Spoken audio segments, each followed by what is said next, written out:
Un cordial saludo para todos y todas, para cada uno de ustedes. Como nos han dicho, estamos en el mes de la Biblia y además en el año del jubileo al cual nos ha invitado primero el Papa Francisco y ahora lo ha continuado el Papa León. El tema que vamos a abordar en esta exposición es el tema de la esperanza, porque estamos precisamente en este año jubilar. Y el texto que me han propuesto que trabaje con ustedes es el texto del capítulo 5 de la carta a los romanos, probablemente la última carta que escribió San Pablo de su puño y letra para una comunidad que él directamente no conocía, tenía referencias de esa comunidad y él les escribe porque él se va dirigiendo desde Jerusalén y la cuenca del mar Mediterráneo hacia la ciudad capital, hacia Roma. Y en ese camino, un texto que habla de la esperanza es la carta a los Romanos, capítulo 5 versículo del 1 al 11. Allí se nos va a decir explícitamente que el Señor Jesús es nuestra esperanza y por eso el título que hemos colocado. Como debe suceder siempre con un texto bíblico, nosotros no podemos meternos en el texto sin tener en cuenta el contexto, que hay antes de ese texto y que hay después de ese texto. En el caso de la carta a los romanos, en el capítulo 1 al 4, nosotros encontramos una presentación del apóstol y luego lo que ha sido ese cambio de vida desde el mundo griego y romano al mundo cristiano en la presentación o en la manera como lo entiende San Pablo y lo que él conoce de las comunidades. Entonces, no podemos descuidar para hablar de la esperanza ese proceso que se ha vivido en las comunidades cristianas. Y a partir del versículo 6 del capítulo 6, él va a tratar el tema del bautismo. En el capítulo 7, el pecado y en el capítulo 8, la acción del Espíritu Santo. Entonces la esperanza está unida a ese cambio de vida y luego a la propuesta que viene, la propuesta cristiana que viene con el bautismo y la fuerza del Espíritu. El versículo 5.1 comienza diciendo, bueno, dependerá un poco de las traducciones que ustedes tengan en las Biblias. Por ejemplo, puede ser que empiece diciendo así pues o ahora, etcétera. Voy a leer los primeros 5 versículos y nos vamos a ir metiendo en el texto. Esta traducción que tengo, que es un poco literal, pero yo creo que es muy similar a la que ustedes tienen, dice así, Romanos 5 del 1 al 6, los 6 primeros versículos. Así pues, justificados por la fe, tenemos paz con Dios por medio de nuestro Señor Jesucristo, por quien tenemos también por la fe acceso a esta gracia en la cual estamos firmes y nos regocijamos en la esperanza de la gloria de Dios. Y no solo esto, sino que también nos regocijamos en los sufrimientos, porque sabemos No que los escucho. sufrimientos producen resistencia. La resistencia produce un carácter probado y el carácter probado produce esperanza. Y esta esperanza no nos defrauda porque Dios ha derramado su amor en nuestro corazón por el Espíritu Santo que nos ha dado, porque a su debido tiempo, cuando aún éramos débiles, Cristo murió por los pecadores. Entonces allí tenemos la primera parte del texto que queremos comentar. Ese versículo 5.1 dice, así pues, o por lo tanto, o ahora. Por eso es muy importante ver la experiencia de la justificación en los primeros capítulos. ¿Qué es ser justificado en la Biblia? Ajustarnos a la voluntad de Dios. Y bellamente lo dice Pablo y también Jesús. Si nosotros lo aceptamos, el Señor Jesús, Dios Padre, nos van ajustando con la fuerza del Espíritu a la voluntad de Dios. Hemos sido justificados por la fe. Tenemos paz con Dios por Cristo Jesús. Y decía unirlo. al capítulo que sigue, al capítulo 6, el bautismo en Jesús, que es sumergirnos para bautizarse, según la palabra en griego. Uno tiene que sumergirse en un líquido y el líquido es nuestro Señor Jesucristo, su sangre, es decir, la Eucaristía. Y nosotros esa inmersión la representamos en el bautismo con el agua. Avanzamos y nos vamos a encontrar con un dato muy especial. No está dicho aquí, aunque lo insinuó ya, porque el texto comienza diciendo, Pablo, apóstol de Cristo Jesús, la esperanza nuestra. Pero voy a leerles la primera carta a Timoteo, y ustedes lo pueden hacer también en sus Biblias. Primera carta a Timoteo, el primer versículo. Para mí es el punto de partida, no solo para el año jubilar, sino para la mejor comprensión del capítulo 5 de Romanos. ¿Por qué traigo la cita de Timoteo? Porque es un texto que se escribe al final del siglo primero, o sea, cuando las comunidades ya han hecho una experiencia muy grande. O sea, Timoteo está haciendo una síntesis del trabajo de fe que están haciendo las comunidades. Y miren esta afirmación, el primer versículo de la primera carta a Timoteo. Pablo, apóstol de Cristo Jesús, según el mandato de Dios, nuestro Salvador y de Cristo Jesús nuestra esperanza. Hermanos y hermanas, ojalá nos pudiéramos detener mucho en esta frase de Timoteo y es el punto de partida para los comentarios que vamos a tener ahorita, ¿no? El punto de partida en la carta de Timoteo es que Cristo Jesús es nuestra esperanza.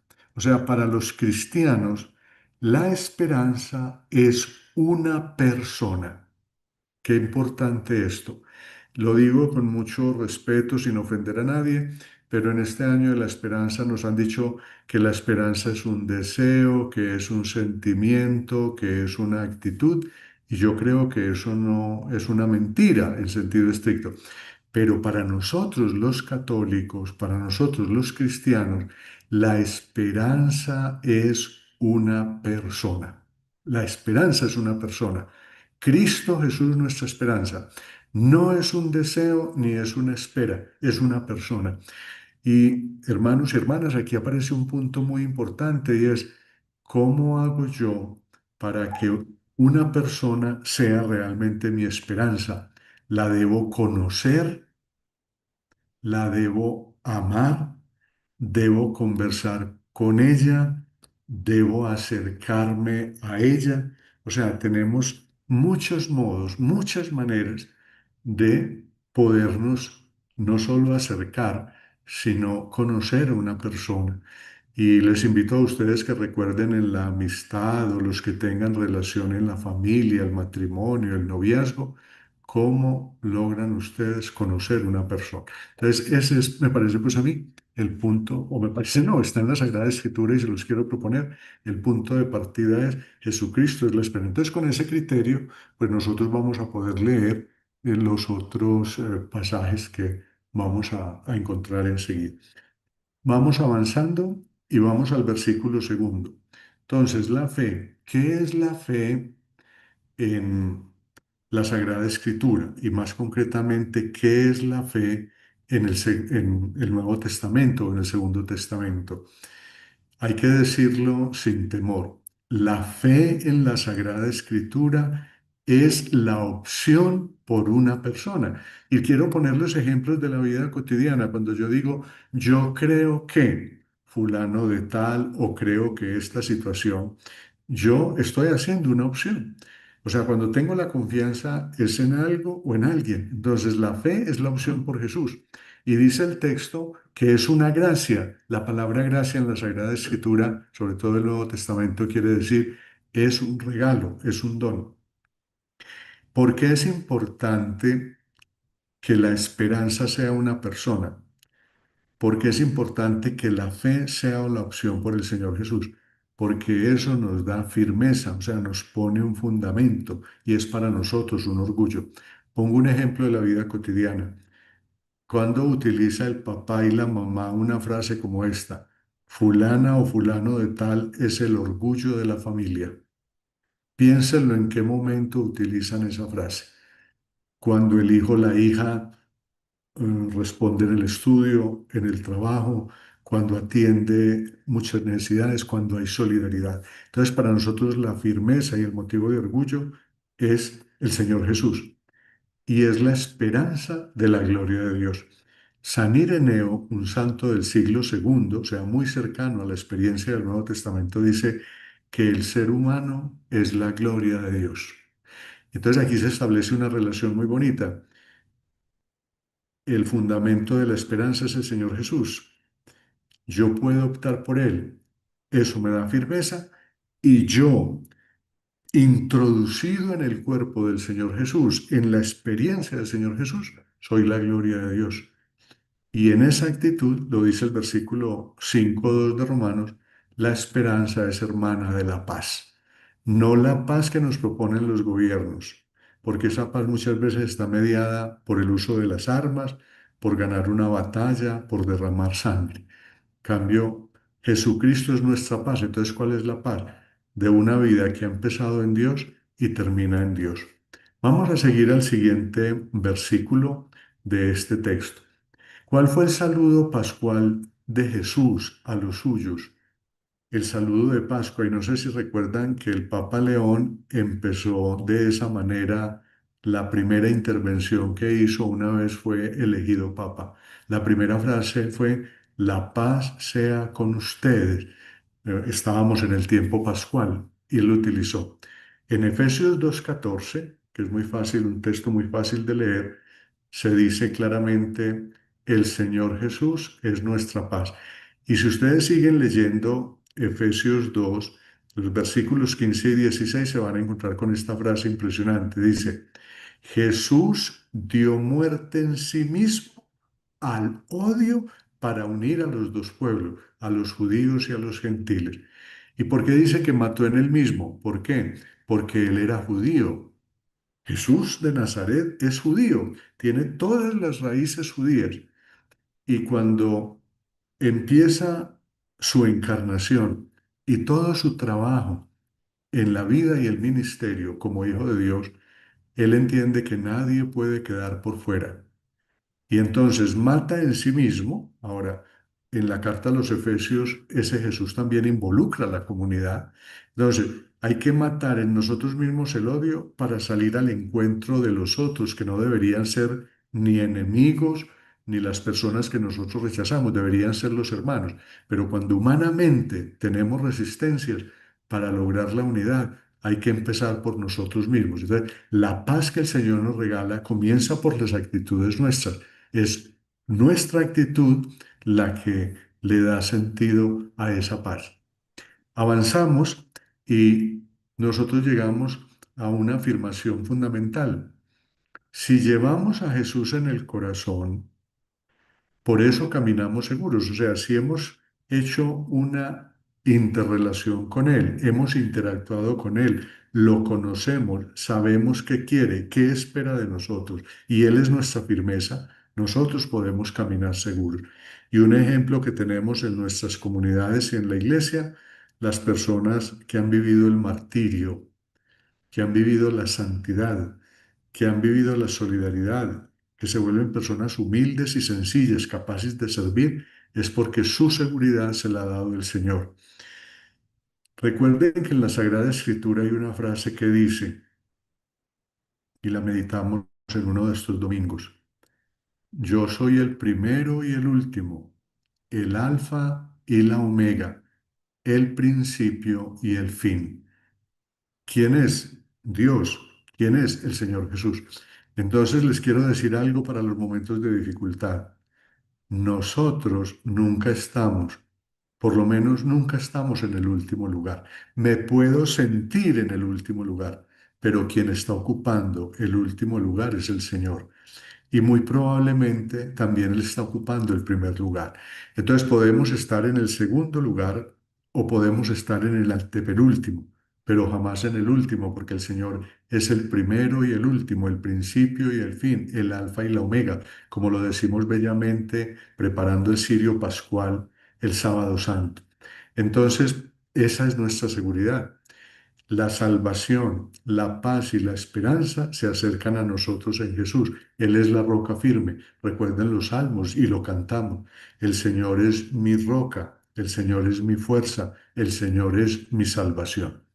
Seguimos meditando, avanzamos en esta carta a los romanos y llegamos al versículo 3. Ser justos, tener fe y esperanza nos aseguran una manera de afrontar saludablemente las dificultades, las tribulaciones y los sufrimientos. Yo creo que nosotros como cristianos tendríamos que hacer una diferencia en este punto y es, todos los seres humanos tenemos dificultades. Las únicas personas que tienen dificultades no son los católicos, no son los cristianos. La semana pasada, o hace pocos días, hubo un terremoto en Afganistán. La gran mayoría son musulmanes del régimen talibán. Y bueno, habrá personas que no crean. ¿Y por qué viene un terremoto? No, las dificultades llegan a creyentes y no creyentes, a católicos y no católicos. Entonces, las alegrías y las penas nos llegan a todos. La novedad para el cristiano es cómo la afronta, cómo afronta la dificultad, cómo afrontamos el problema y tenemos la posibilidad de afrontarlo con el Señor Jesús en nosotros y a nuestro lado. Entonces, en ese contexto, por eso el versículo 3, 5:3 de la carta a los Romanos dice, la aflicción produce hipomoné, la perseverancia, la capacidad de continuar, la capacidad de seguir. Tenemos que admirar en muchos de nuestros países, tenemos que admirar a estas personas que a veces tienen sequía, inundaciones, en algunos de nuestros países el acoso de grupos al margen de la ley, de distintas denominaciones, y se mantienen allí. Y hay que ver las mujeres, las madres de familia, muchos jóvenes siendo capaces de ir adelante. Estamos en la carta a los Romanos, capítulo 5, y estamos en el versículo 3. Avanzamos. Cuando somos débiles y gritamos, esta me parece que es una frase hermosa, también somos hijos e hijas de Dios.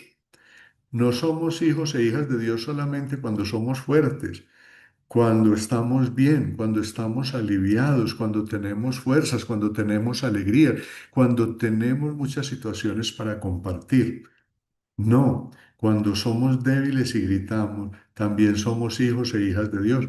Hay muchos pasajes en la Sagrada Escritura, muchos, pero sobre todo en los Salmos, donde los seres humanos y la comunidad cristiana, cuando lo recitamos nosotros, o la comunidad judía en el Antiguo Testamento, que literalmente, si tradujéramos al pie de la letra el verbo, es gritar. ¿Y por qué, dirán ustedes, y por qué la gente gritaba? ¿Eran sordos? No, porque ellos pensaban que los dioses estaban en las alturas. Entonces había que poner la cara hacia arriba y gritar hacia la nube para que el Señor lo escuchara. Hoy ya tenemos, por ejemplo, por la carta a los romanos en el capítulo 8, del versículo 14 al 17, bellamente que San Pablo dice, el espíritu con mayúscula se une a nuestro espíritu con minúscula para que podamos ser hijos de Dios y hacer la voluntad del Padre. O sea, San Pablo nos dice que hoy ya podemos conversar en nuestra mente y en nuestro corazón con el Señor. Pero en el tiempo de los salmos, que no se conocía todavía el Nuevo Testamento, las personas gritaban. Entonces San Pablo nos anima una dimensión de la esperanza. Podemos gritar, podemos expresar nuestro dolor, nuestro sufrimiento y nuestra dificultad y seguimos siendo hijos e hijas de Dios. Según este texto de San Pablo, por dos motivos. Uno, porque nosotros estamos en Él.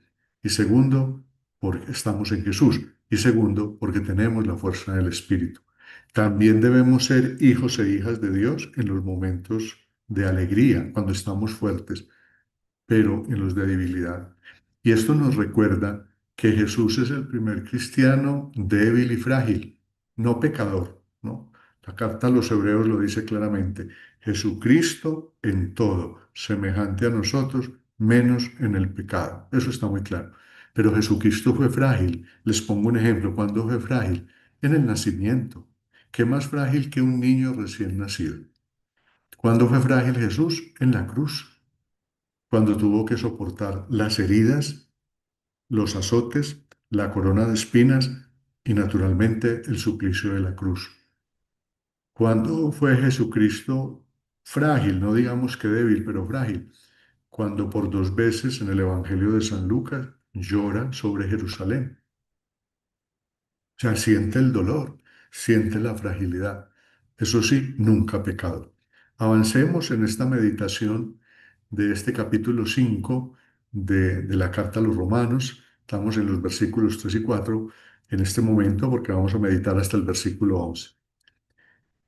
Jesús fue sumergido en la muerte y en la muerte de cruz. Y utilizo este verbo con todo el sentido que nos pueda regalar nuestra gramática española. Encajó los golpes de la vida. Es una expresión muy propia del boxeo, ¿no? Cuando dicen que están en las peleas de boxeo, que es un deporte, bueno, no vamos aquí a juzgar, no nos corresponde a nosotros, pero uno escucha a los locutores cuando dice, bueno, va un golpe no sé cómo, lo encajó, lo recibió, encajarlo, o sea, yo le hago caja en mi cuerpo. Entonces, Jesús encajó los golpes de la vida.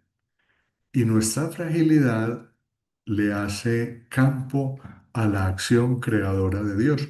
Me voy a permitir leer las citas que ustedes tienen allí en este momento, el Salmo 22, versículos 5 y 6. Los invito también a que ustedes lo puedan buscar en sus Biblias. Y después el versículo 25, el versículo 20. Entonces, ahora recordemos que este Salmo 22 es uno de los salmos que es mencionado en los relatos de la Pasión, porque el salmo comienza, Dios mío, ¿por qué me has abandonado? Y en los versículos 5 y 6 dice, en ti confiaron nuestros antepasados, en ti confiaron y tú los libraste. A ti clamaron, incluso podríamos traducir, a ti gritaron y fueron salvados, en ti confiaron y nunca quedaron defraudados. O sea, Dios sigue actuando en esas dificultades. Y el Salmo 25:20, creo que ustedes lo están leyendo también en sus Biblias, protege mi vida y líbrame. No quede yo defraudado por haber confiado en ti. ¿No? Un texto precioso. Le abrimos espacio a esa acción creadora de Dios. Seguimos avanzando en esta meditación. El versículo 4.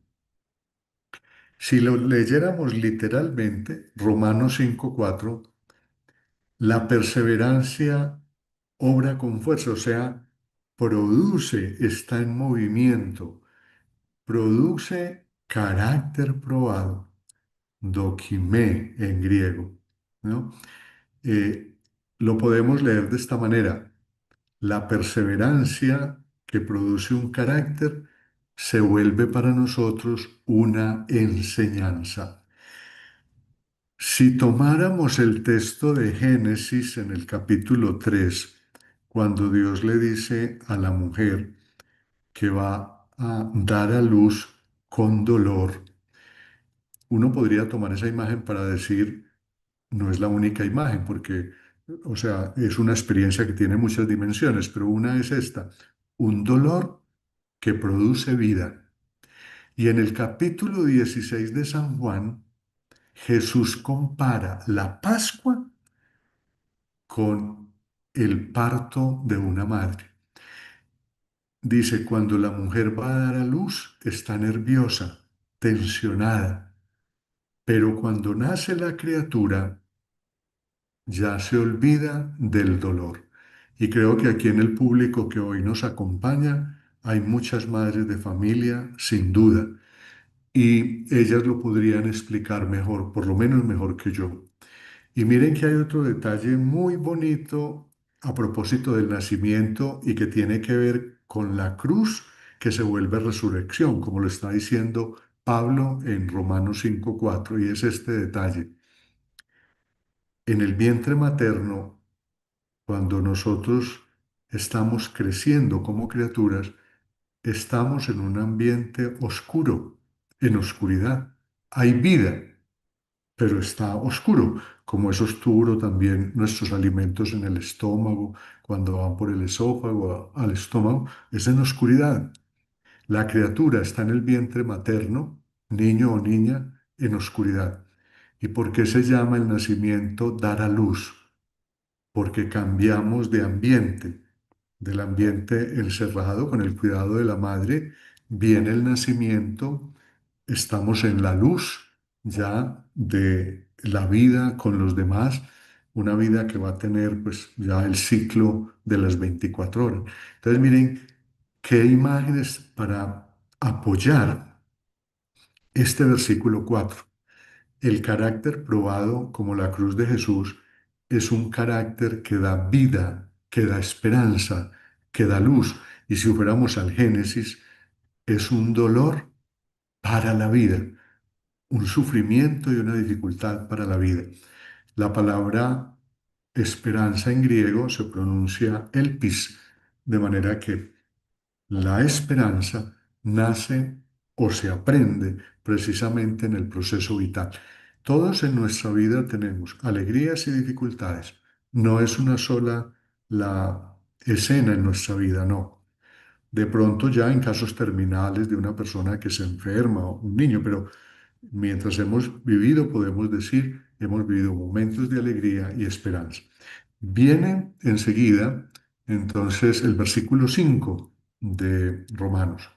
La esperanza, que vuelvo a insistir, si algunas personas entraron tarde, que el punto de partida de esta charla fue, aunque estamos leyendo Romanos 5 del 1 al 11, fue la primera carta a Timoteo 1:1, donde se dice que Jesucristo es nuestra esperanza. Entonces, en este texto, respetando otras interpretaciones, la esperanza es una persona, Jesús resucitado. Si Jesús ha vencido la muerte, ¿cómo nos va a defraudar? O sea, al contrario, experimentarlo como resucitado fue porque venció las dificultades, por eso no nos defrauda, por eso no tiene que avergonzar a nadie y decir les quedé mal. No, no solamente Él ha vencido la muerte con la vida, sino que lo ha hecho desde el amor. No hay amor más grande que entregar la vida por los demás. Juan 15:13. Juan 15:13. No hay amor más grande que entregar la vida por los demás. Y recordemos el diálogo de Jesús con Nicodemo en el capítulo 3 del Evangelio de San Juan. Por allá hasta el versículo 14, 15, 16. La traducción literal dice así. Algunas traducciones dicen tanto amó Dios al mundo. No, no, eso no es de cantidad. La traducción literal es de esta manera amó Dios al mundo, entregando la vida de su Hijo para nosotros. Entonces, la esperanza que es Jesús ni nos defrauda ni nos avergüenza, porque es un acto de amor, de ese amor de Dios que ha sido derramado en nuestros corazones por medio del Espíritu Santo. Por eso al principio les decía que no podíamos separar el capítulo 5 de los que siguen. En el capítulo octavo, en versículos 14 al 17 de Romanos, Jesús va a hablar precisamente del Espíritu. Vamos al versículo 6. Cristo, siendo nosotros débiles, en el tiempo propicio. Es muy interesante que allí ese tiempo propicio, o cuando hablamos de tiempo propicio en griego, siempre utilizamos la palabra kairos, no utilizamos la palabra cronos, de donde viene cronómetro o de donde vendría reloj, sino que utilizamos la palabra kairos. Y esa palabra kairos dice, es tiempo propicio, el tiempo oportuno. Es ese tiempo que nos llena. Por ejemplo, en este momento, alguien podría estar viendo un partido de fútbol, por ejemplo, y seguramente el partido de fútbol sería el día más corto que esta charla y podía ser, durar ambos 1 hora o 45 minutos y Kairos como tiempo oportuno depende de lo que uno, como decimos popularmente, esté tan encarretado que no mide el reloj por el tiempo. Entonces, en el tiempo propicio, Él murió por los impíos. Y yo quiero hacer una claridad, como lo pueden ver en la diapositiva, sobre la palabra impío. En sentido estricto, o sea, impío puede identificar a una persona que hace el mal, pero desde el griego ahí están las palabras a sebón, sebeia es rendir culto, a sebón es el que no rinde culto. Entonces, impío en sentido estricto no es una persona mala, puede ser una persona que haga el mal, pero aquí es por los que no le rinden culto a Dios. O sea, impío es quien no es pío, o sea, quien no es piadoso, o sea, quien no tiene a Dios en su vida. Entonces, aparece por qué Jesús es nuestra esperanza, porque no le cierra la puerta a nadie, porque la puerta está abierta para que todo aquel que no tenga a Dios lo pueda tener. Y nosotros tenemos responsabilidad, lo que nos decimos que estamos conociendo a la persona de Jesús y que la persona de Jesús es nuestra esperanza, podemos atraer a muchos para que se encuentren con Él. Entonces puede ser que haya personas que con la expresión impío se pueda entender como alguien que hace la maldad, pero en principio es alguien que no tiene a Dios, alguien que no le rinde culto a Dios, ¿no? Avanzamos. El argumento de San Pablo en el versículo 6 del capítulo quinto de Romanos es muy sencillo. Cristianos, cualquiera sea su pasado, su historia, sus dificultades, todos ustedes son iguales ante la salvación, porque Cristo Jesús es quien los salva a todos, y la puerta está abierta para todos, y solo Él es el Salvador. Timoteo, creo que en el capítulo segundo, ustedes lo pueden buscar fácilmente en sus celulares, tiene una frase que se une muy bien a lo que dijimos ahora. Dice, único mediador entre Dios y los hombres, el Señor Jesús. Y aquí los invito a una reflexión en el año de la esperanza. ¿Sí es para nosotros Jesucristo el único mediador? O lo digo con mucho respeto, o andamos buscando otros caminos como si el Señor Jesús no nos llenara. Vamos a la segunda parte, voy a leerlos de corrido, los versículos finales del capítulo 5, que comprende los versículos 7 al 11. Romanos 5, del 7 al 11. Dice esta traducción de esta manera. Es difícil que alguien muera por un justo, aunque tal vez haya quien se atreva a morir por una persona buena. Pero Dios muestra su amor por nosotros en que, cuando aún éramos pecadores, Cristo murió por nosotros. Con mucha más razón ahora que ya hemos sido justificados en su sangre, seremos salvados del castigo por medio de él. Porque si cuando éramos enemigos de Dios fuimos reconciliados con Él mediante la muerte de su Hijo, mucho más ahora que estamos reconciliados, seremos salvados por su vida.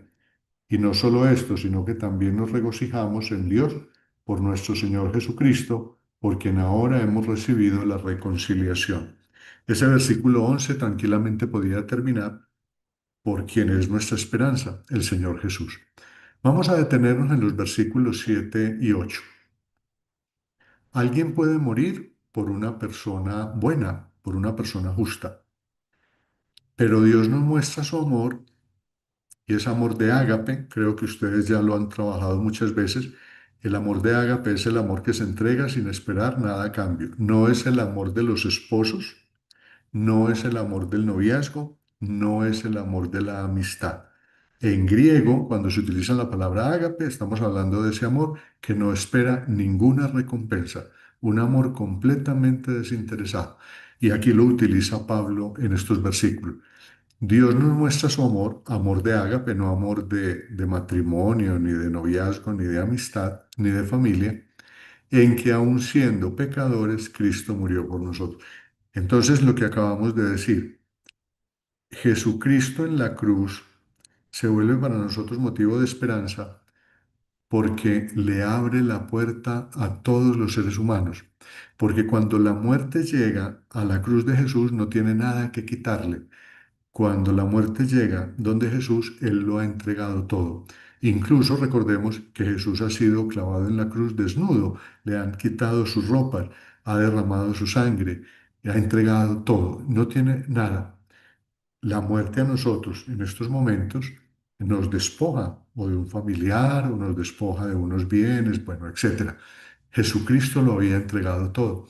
Y entonces esa muerte es por todo, independiente de nuestro pasado. Por eso es nuestra esperanza. Avanzamos. Hay algunos que se podían preguntar en la siguiente diapositiva, ¿realmente Dios pide un pago y una reparación por nuestros pecados? No. Y aquí me quiero apoyar, pues vamos a dar otras explicaciones, pero me quiero apoyar en San Jerónimo. San Jerónimo en algún momento de su vida tenía ese escrúpulo en verdad de sentirse muy pecador. Y entonces, en un momento de oración, él le dice, Señor, por mis pecados, Señor, por mis pecados, Señor, por mis pecados. Y él mismo después lo comenta en su meditación, dice, y escuché una voz, la voz de Dios que me decía, Jerónimo, ¿cuáles pecados? Yo no recuerdo ningún pecado. Y de ahí salió una imagen muy bonita que nos ayuda a entender esto. Y es que el pecado puede ser visto como la gota de agua que cae en una piedra caliente o una gota de agua cuando ustedes la dejan derramar en un sartén caliente o en una olla que está en un fogón caliente. ¿Qué pasa con esa gota de agua? Desaparece, desaparece. Entonces, dirá alguno, entonces pequemos porque Dios no tiene en cuenta. No, tampoco es hasta allá. El asunto es que cuando tenemos conciencia de que el Señor Jesús ha entregado su vida por nosotros, que lo ha hecho por amor y que nos invita a dar una respuesta, Él no está mirando nuestro pasado, sino nuestro futuro.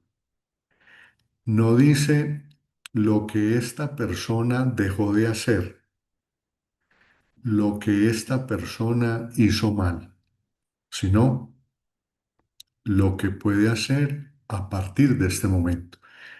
Y esta lectura se la debemos, pues hay muchas interpretaciones antiguas, pero el Papa Francisco puso esta interpretación de moda. Dios está esperando lo que podemos hacer de aquí en adelante. Él asume nuestro pasado, pero confía y cree en nosotros que hasta el último instante de la existencia podemos hacer mucho más. Segunda explicación, está en la diapositiva. Si según la primera carta de San Juan, el 4, el 8, el 16, el 19, que básicamente es Dios es amor, y Lucas 6:35, que ustedes yo creo que ya conocen esa frase, dice, Dios es bueno con los malvados y los perversos. Lucas 6:35.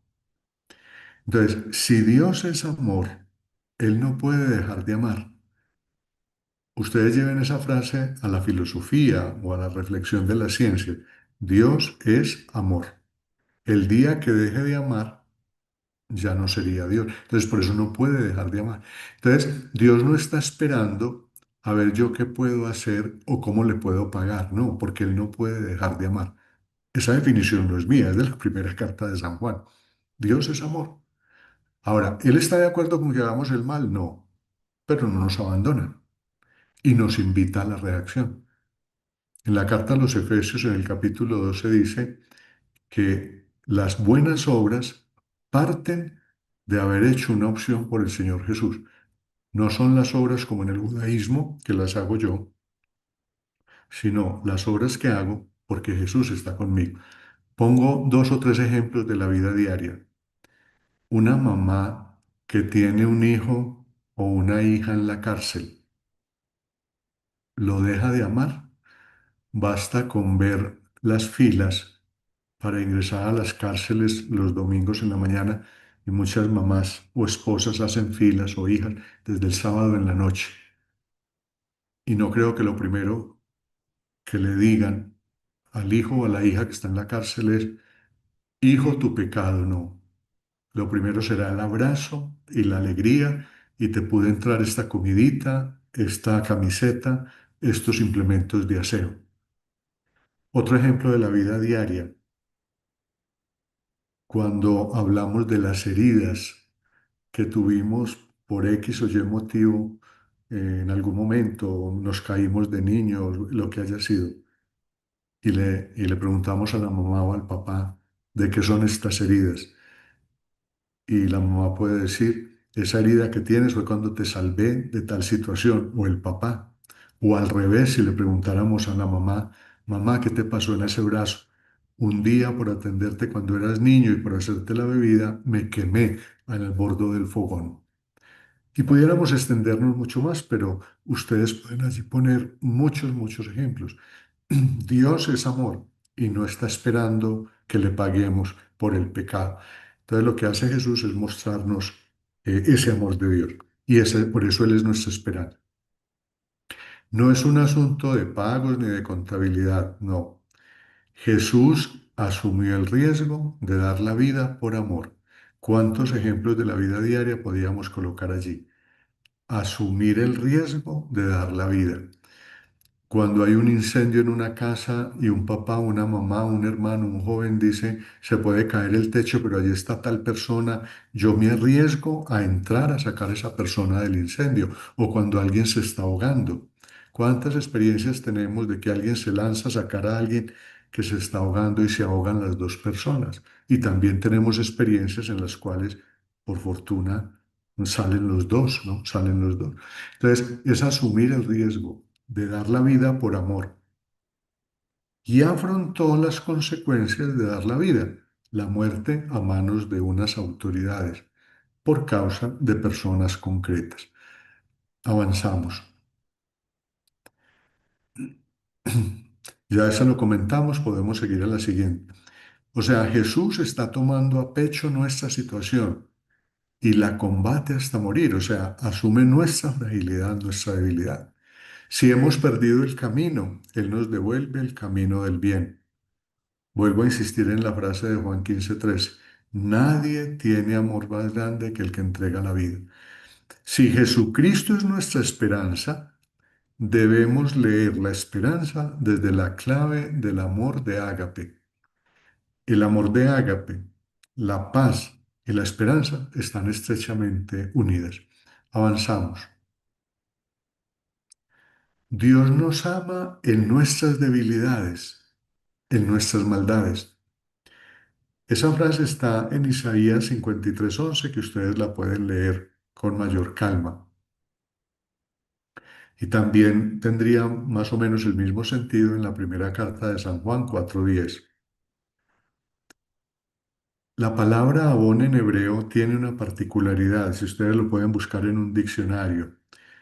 Entonces, cuando lo dicen en hebreo, en el pensamiento judío, que Dios nos ama en nuestro abón, es porque esa palabra hebrea es al mismo tiempo crimen y castigo, por ponerlo pues en palabras, es la ofensa y inmediatamente el remordimiento, ¿no?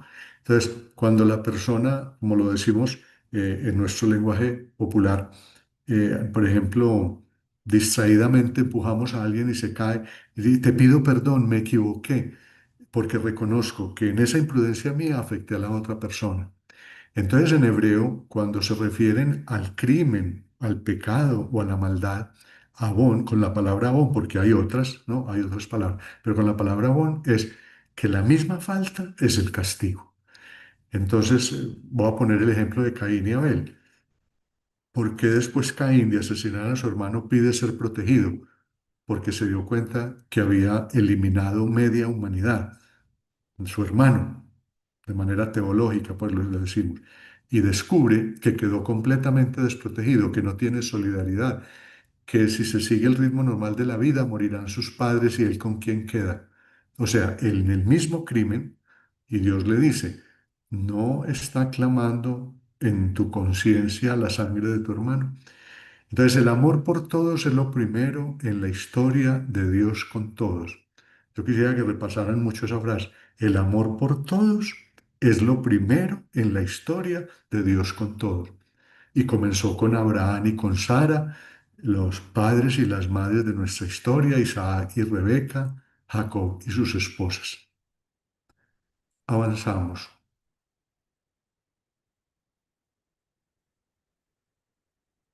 Versículo 9, ¿no? Mucho más ahora que estamos justificados en su sangre. Recordemos que la sangre en la Biblia, desde Levítico 17:14, la sangre es la vida. Entonces estamos justificados en su sangre, que es la entrega de la vida, y somos salvados por él de la ira. Dice tal cual el texto, ¿no? La muerte de Jesús es un signo del amor de Dios. Vamos a detenernos un poco en la siguiente diapositiva. ¿Cómo podemos entender lo de la ira de Dios? Eh, es un lenguaje pues bastante antiguo, sobre todo en la Biblia hebrea, en el Antiguo Testamento, pero voy a tomar una imagen para que entendamos lo que significa. Nosotros, cuando vamos por otro camino, le damos la espalda a Dios. Entonces, como le dimos la espalda, creemos que Él nos persigue y como le estamos dando la espalda, nos hacemos un poco de imagen. Nos persigue, está bravo, no me saluda, etcétera, etcétera. Ese es el concepto, o sea, la incomodidad de Dios que una vida se esté perdiendo por otro camino. Esa es una manera de decirlo. La incomodidad de Dios es, la ira de Dios es que no le damos la cara, sino que le damos la espalda. Y creo ustedes han vivido la experiencia que a uno le incomoda sentir como que alguien está en la espalda de uno, porque no sabemos si es que me va a golpear o me va a abrazar o me va a hacer una broma y tratamos de mirar. Esa es una manera de entender la ira de Dios. Digo una manera, porque puede haber otras maneras de entenderlo. Y entonces al creer que Él nos persigue, nos genera inseguridad. Pero lo interesante, como lo está diciendo San Pablo, es que podemos volver. Podemos dar la media vuelta y Él es perdón. Zacarías 12, del 10 al 12, lo dice de una manera muy bonita. Es un texto que les invito a leer y que ya vamos pues como cerrando esta exposición y allí encontrarán que es un texto que también fue recuperado, no, se recupera en el en el Nuevo Testamento, en los relatos de la Pasión, porque es un texto muy bonito que dice así, Zacarías 12, del 10 al 12, dice así, pero sobre la dinastía de David y los habitantes de Jerusalén derramaré un espíritu de benevolencia y de súplica. Mirarán hacia mí a quien traspasaron. Harán duelo por el que traspasaron como se hace por su un hijo único y lo llorarán amargamente como se llora al primogénito. O sea, volver a Dios es volver y llorar significa que el corazón se ha ablandado, que ya no es un corazón de piedra sino de carne. Aquel día el duelo de Jerusalén será tan grande como el de Adar Rimón en la llanura de Megiddo. Se lamentará este país familia por familia, la familia de David y también sus mujeres, la familia de Natán y también sus mujeres. Entonces, hay un lamento, ¿por qué? Porque ha muerto el hijo único, pero el hecho de que se pueda llorar y mirar al que traspasaron nos llena realmente de esperanza, porque ha cambiado la comprensión. Seguimos. Al volver, o sea, la conversión, descubrimos el rostro de Dios Padre y quedamos introducidos en la Trinidad, según San Pablo, en estos versículos. Qué interesante recordar Juan 1:12, ¿no? El Señor vino a los suyos y los suyos no lo recibieron, pero a los que lo recibieron les regaló el ser hijos de Dios. O sea, hay una relación estrecha con el significado de la esperanza. Seguimos, versículo 10. Si como enemigos fuimos reconciliados, recuerden que la acción de Jesús en la cruz fue para todos los seres humanos, gentiles y judíos, creyentes y no creyentes. Entonces, en ese sentido, Pablo, enemigo es el que está distante, con el que no puedo dialogar. Entonces, si como enemigos fuimos reconciliados, el verbo en griego es catalazo, con Dios por la muerte de Jesús, con mayor razón, cuando ya hemos sido reconciliados por Él y entramos con Él en la vida de Jesús, en la vida de resurrección, cuánto más, mayor alegría. Y somos salvados por su vida. Zoe es la palabra en griego.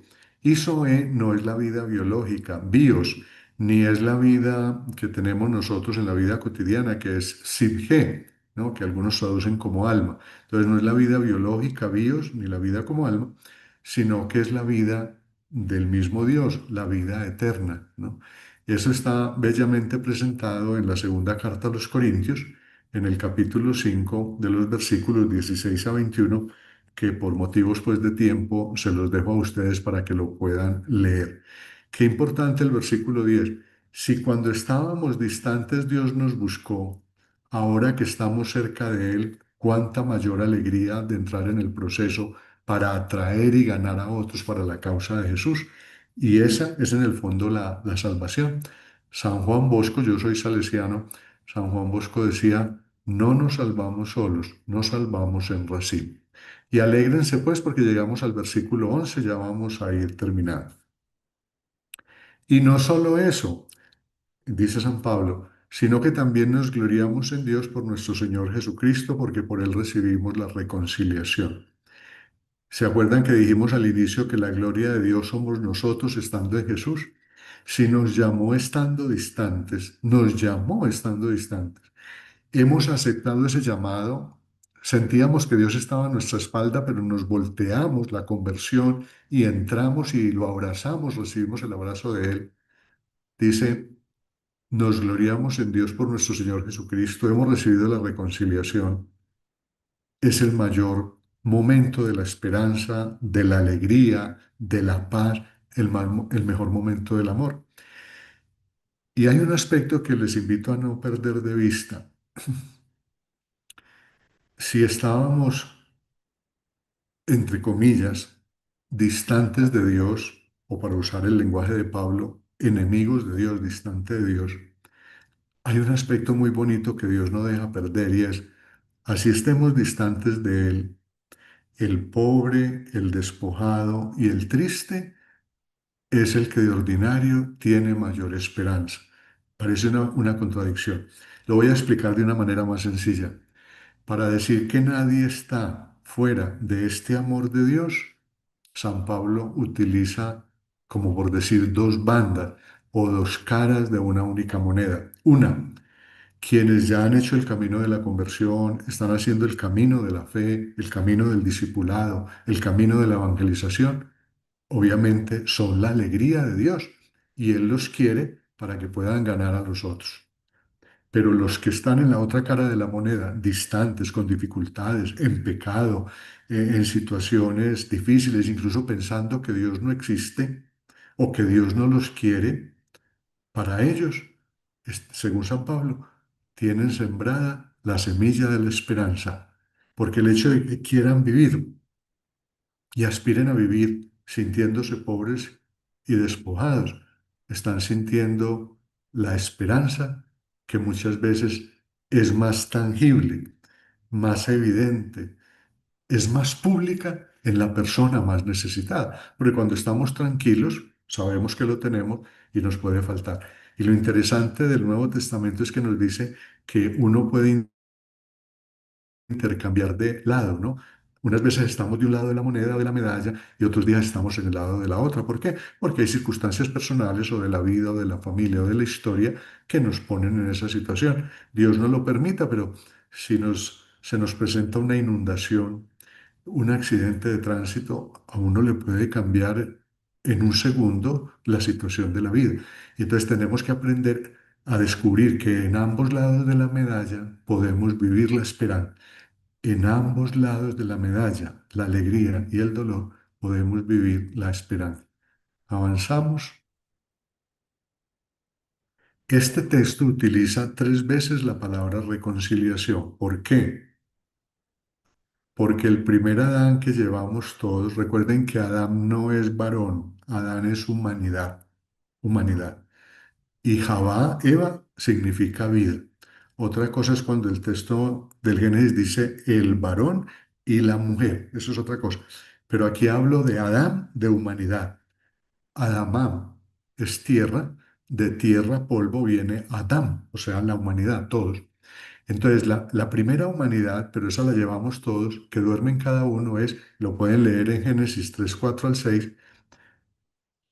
Ese Adán lo llevamos todos y duerme en nosotros, ¿por qué? Es la sospecha o el pensamiento que Dios no me quiere bien. Eso lo dijo la primera humanidad, ¿no? O la serpiente y lo creyeron, ¿no? Bien sabe Dios que si llegan a comer de ese árbol van a tener el mismo conocimiento de Dios, serán como dioses. Y entonces les generó la duda, ¿no? La serpiente les generó la duda, pero eso lo tenemos nosotros. Piensen si alrededor de ustedes hay personas que a veces piensan que Dios no los quiere, que Dios los abandonó. Y bueno, aquí tenemos, por eso es importante la reconciliación. A esas hermanos y hermanas, o cuando lleguemos nosotros a ese momento, les tenemos que decir, no, siempre está abierta la puerta de la reconciliación y de la esperanza. Siguiente diapositiva. En Jesús estamos libres de ese sentimiento por el Espíritu Santo.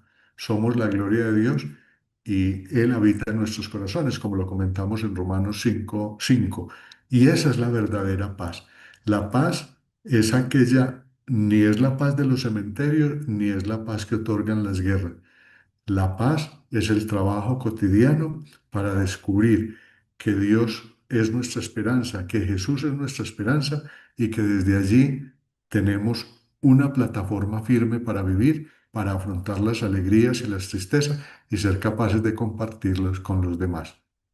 Siguiente, en síntesis, la esperanza es Jesús. Es una persona y como es una persona, la esperanza es personal para el bien de todos.